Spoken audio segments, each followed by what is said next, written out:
بیٹھ جائیں سارے افراد بیٹھ جائیں. اس جگہ کا صحیح ادراک کرنے کے لیے جناب عبداللہ آئے مولا کائنات کی خدمت میں. یا علی میں شادی کرنا چاہتا ہوں لیکن میں نے پورے علاقے میں دیکھا آپ کی بیٹی زینب کے علاوہ مجھے کوئی مناسب نظر نہیں آیا. مولا کہتے میں راضی ہوں لیکن ایک بات سمجھاؤ کچھ باپ اور بیٹوں کی کچھ لوگوں کی محبت کی مثال ایسی ہے کہ دوسری جگہ کائنات میں نہیں ملتی. ایک باپ ہے اور ایک بیٹا ہے. بیٹا یوسف ہے باپ یعقوب ہے. کچھ عرصے کے لیے دور ہوئے آنکھیں سفید ہو گئی. مولا بیان کرتے جاتے ہیں ایک مرتبہ کہتے ہیں عبداللہ تم جانتے ہو ایک بہن ہے اور ایک بھائی ہے.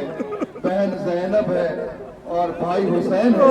کبھی ایک دوسرے کی جدائی برداشت نہیں کر سکتے. جناب عبداللہ ایک شرط پہ شادی ہوگی کہ ہمیشہ جب میری بیٹی اجازت جب چاہے حسین سے ملنا تو اسے روکنا نہیں. جناب عبداللہ راضی ہو گئے. اب شادی ہوئی. عرب کا دستور تھا 3 دن کے بعد ماں جاتی تھی بیٹی سے ملنے کے لیے. مولا کائنات اٹھے ایک مرتبہ کہتے فضا تم جانتے ہو میرے بیٹوں کی ماں نہیں ہے. میرے بیٹے میرے بچے تجھے ماں کہہ کے خطاب کرتے ہیں. عرب کا دستور ہے جاؤ فضا ہماری طرف سے جاؤ جا کے میری بیٹی زینب کا حال پوچھ کے آؤ. جناب فضا آئی. ارے کیا دیکھا پہنچی دیکھا سجادہ عبادت پر جا نماز میں بیوی بیٹھی ہیں. آنکھیں سرخ ہو چکی ہیں. کہا بیوی ارے کئی لوگ ایسی عورتیں گزری ہیں ایسی بچیاں گزری جن کی ماں نہیں تھی. آپ کے رونے کا سبب کیا ہے؟ آپ کی طبیعت کیسی ہے؟ کہا کیا ماں کے لیے پریشان ہے؟ کہا نہیں فضا اے اماں فضا میں اس لیے پریشان نہیں ہوں. کہا پریشانی کی وجہ کیا ہے؟ کہا 3 دن ہو گئے میں نے حسین کو نہیں دیکھا. میں نے 3 دن ہو گئے حسین کو نہیں دیکھا. کہا آقا زادی یہ پریشانی کی کیا بات ہے؟ ابھی میں جا کے آقا حسین کو بھیجتی ہوں. جناب فضا آئی گھر میں. ارے کیا منظر دیکھا. مولا کائنات دیوار سے سر ٹکائے بلند آواز سے رو رہے ہیں. امام حسن ایک طرف رو رہے ہیں اور سب سے اونچے رونے کی آواز حسین کی ہے.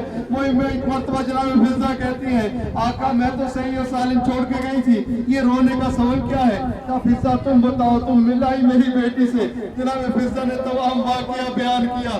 امام فرماتے ہیں فضا جب تو گئی ہے میرا حسین کی آنکھ لگی. عالم خواب میں دیکھا بہشت کا سما ہے. ایک تخت کے اوپر جناب سیدہ تشریف فرما ہے. امام حسین کا سر زانوں پہ رکھا ہوا ہے. جناب سیدہ امام حسین کے بالوں میں کنگھی پھیرتی ہوئی کہہ رہی ہے حسین اس سے زیادہ زینب کو نہ تڑپانا. ارے تیری بہن مر جائے اجرکم اللہ. اب یہ واقعہ ذہن میں رکھ کر ایک مرتبہ جب قافلہ چلنے لگا امام نے جب لسٹ کا اعلان کیا ایک بی بی کا نام نہ لیا. وہ کون ہے؟ شہزادی زینب. شہزادی زینب امام کی خدمت میں آئی. آقا آپ جانتے ہو بھیا آپ جانتے ہو آپ کے بغیر زینب مر جائے گی. آقا ہمیں کیوں نہیں لے کے جا رہے؟ جناب امام حسین فرماتے ہیں اے بہن تو شوہردار عورت ہے.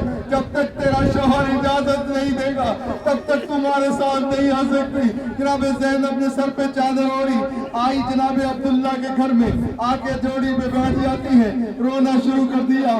جناب عبداللہ آ کے کہتے ہیں بی بی کیا بات ہے رونے کا سبب کیا ہے؟ کہا عبداللہ سنا ہے تم نے میرا ماں جایا کربلا